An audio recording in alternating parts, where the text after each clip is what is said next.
राधे राधे दोस्तों, जय श्री हरि विष्णु। आप सभी का हमारे चैनल में हार्दिक स्वागत है। आज हम जानेंगे आषाढ़ मास की महिमा, चतुर्मास का महत्व और यह दिव्य कथा जिसे ब्रह्मा जी ने नारद मुनि को सुनाया था। यदि आप इस कथा को श्रद्धा पूर्वक सुनते हैं तो भगवान विष्णु की कृपा अवश्य प्राप्त होती है। आइए बिना देर किए कथा आरंभ करते हैं।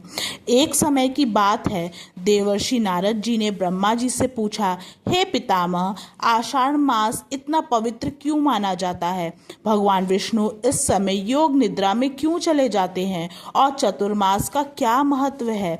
ब्रह्मा जी मुस्कुराए और बोले, हे नारद, आषाढ़ मास का शुक्ल पक्ष अत्यंत पवित्र होता है। इसी मास की देवशयनी एकादशी के दिन भगवान श्री हरि विष्णु क्षीर सागर में शेषनाग की शैया पर योग निद्रा में प्रवेश करते हैं। उसी दिन से चतुर्मास आरंभ होता है जो 4 महीनों तक चलता है। इन 4 महीनों में सभी देवता भी भगवान विष्णु की आराधना में लीन रहते हैं। ब्रह्मा जी ने आगे कहा, चतुर्मास केवल भगवान के विश्राम का समय नहीं है, बल्कि मनुष्यों के लिए आत्मचिंतन, संयम और भक्ति का श्रेष्ठ अवसर है। जो व्यक्ति इस समय भगवान विष्णु का नाम जपता है, सत्संग करता है और धर्म के मार्ग पर चलता है, उसके अनेक जन्मों के पाप नष्ट हो जाते हैं। इसके बाद नारद जी ने पूछा, हे प्रभु, इस पवित्र समय में मनुष्य को कौन कौन से कार्य करने चाहिए?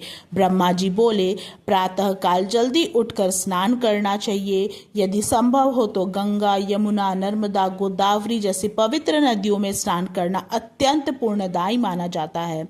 यदि नदी में स्नान करना संभव न हो तो घर पर ही भगवान का स्मरण करते हुए स्नान करें। शुद्ध मन से किया गया स्नान भी उतना ही फल देता है। फिर उन्होंने कहा, इस अवधि में मनुष्य को अपने मन और इंद्रियों पर नियंत्रण रखना चाहिए। क्रोध, झूठ, ईर्ष्या, लोभ और अहंकार का त्याग करना चाहिए। गुरु, माता पिता और बड़े बुजुर्गों का सम्मान करना चाहिए। गौ सेवा, संत सेवा और जरूरतमंदों की सहायता करना भी भगवान विष्णु को अत्यंत प्रिय है। ब्रह्मा जी ने दान के महत्व को बताते हुए कहा, चातुर्मास में अन्न दान, जल दान, वस्त्र दान और विद्या दान का विशेष महत्व है।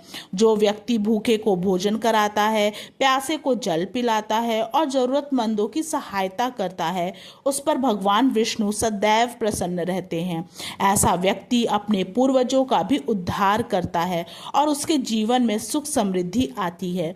उन्होंने यह भी बताया कि चातुर्मास में सात्विक जीवन अपनाना चाहिए। मांसाहार, नशा, हिंसा और बुरे कर्मों से दूर रहना चाहिए। प्रतिदिन भगवान विष्णु के मंत्र ओम नमो भगवते वासुदेवाय का जप करना चाहिए। विष्णु सहस्त्र नाम का पाठ करना चाहिए और तुलसी माता की पूजा करनी चाहिए। तुलसी दल के बिना भगवान विष्णु की पूजा अधूरी मानी जाती है। नारद जी ने प्रसन्न होकर पूछा, हे ब्रह्मदेव, जो व्यक्ति इस कथा को श्रद्धा से सुनता या सुनाता है उसे क्या फल प्राप्त होता है? ब्रह्मा जी बोले, हे नारद, जो मनुष्य आषाढ़ मास की महिमा सुनता है, चतुर्मास का पालन करता है और भगवान विष्णु की भक्ति करता है, उसके जीवन के सभी कष्ट दूर हो जाते हैं। उसे धन, वैभव, सुख, शांति और अंत में भगवान विष्णु के परम धाम की प्राप्ति होती है। इसीलिए हमारे ऋषि मुनियों ने आषाढ़ मास को केवल एक महीना नहीं, बल्कि आत्मशुद्धि और ईश्वर के निकट जाने का सर्वोत्तम अवसर बताया गया है। यदि हम इन 4 महीनों में अपने जीवन में थोड़ा भी अच्छे परिवर्तन लाते हैं तो उसका पुण्य पूरे जीवन भर हमारे साथ रहता है। तो आइए इस आषाढ़ मास में हम सभी एक संकल्प लें। प्रतिदिन भगवान विष्णु का स्मरण करेंगे, किसी जरूरतमंद की सहायता करेंगे, क्रोध और अहंकार का त्याग करेंगे तथा धर्म और सत्य के मार्ग पर चलने का प्रयास करेंगे। यदि आपको यह पावन कथा पसंद आई हो तो वीडियो को लाइक करें, अपने परिवार और मित्रों के साथ साझा करें और हमारे चैनल को सब्सक्राइब करना ना भूलें। राधे राधे।